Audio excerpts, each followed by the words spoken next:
Hello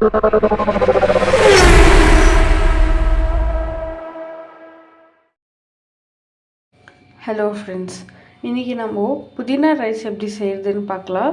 இது ஒரு ஹெல்த்தியான பிரேக்ஃபாஸ்ட்.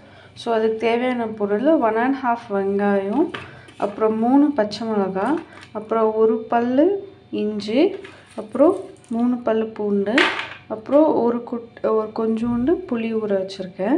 ஸோ இப்போ இதெல்லாம் நம்ம ஃபைன் பேஸ்ட்டாக அரைச்சிட்டு வந்துடலாம். ஸோ நான் இப்போ காமிச்ச ஐட்டம்ஸ் எல்லாமே நான் ஃபைனாக இதை பேஸ்ட் பண்ணி எடுத்துகிட்டு வந்திருக்கேன். ஸோ நீங்கள் பார்த்தீங்கன்னா இது சாஃப்டாக இருக்கும், எங்கேயுமே திப்பாக இருக்காது. ஸோ இது திப்பாக இருந்துச்சுன்னா பசங்க சாப்பிட விரும்ப மாட்டாங்க. ஸோ இது நல்லா ஃபைன் பேஸ்ட்டாக நீங்கள் அரைச்சிக்கோங்க. ஸோ இந்த மின்ட் ரைஸ் எப்போவுமே புதினா ஒரு ரிஃப்ரெஷிங் ஐட்டம். ஸோ காலையில் நம்ம இது பிரேக்ஃபாஸ்ட் கொடுக்கும்போது நல்லா ரிஃப்ரெஷிங்காக இருக்கும். இப்போ ஆனியன் நல்லா ஃப்ரை ஆச்சு. நம்ம பேஸ்ட் பண்ணி வச்சுட்டு தான் அந்த மின்ட் சட்னி நம்ம போட்டுக்கலாம்.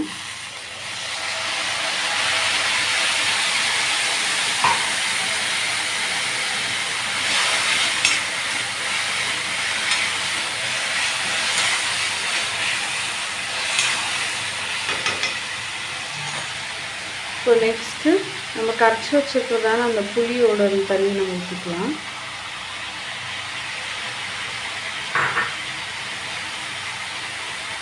அது கூட அந்த மசாலாக்கு தேவையான உப்பு.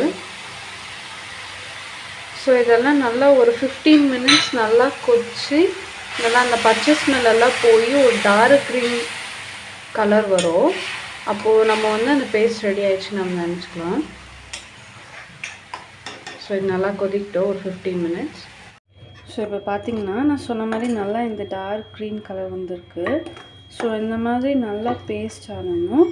நம்ம ஒயிட் ரைஸ் போட்டு இதில் மிக்ஸ் பண்ணிக்கலாம். ஸோ நம்ம புதினா rice with some boiled egg ரெடியாக இருக்குது. ஸோ இந்த வீடியோ அவ்வளோதான். பார்த்ததுக்கு நன்றி. See you in the next video. Bye bye.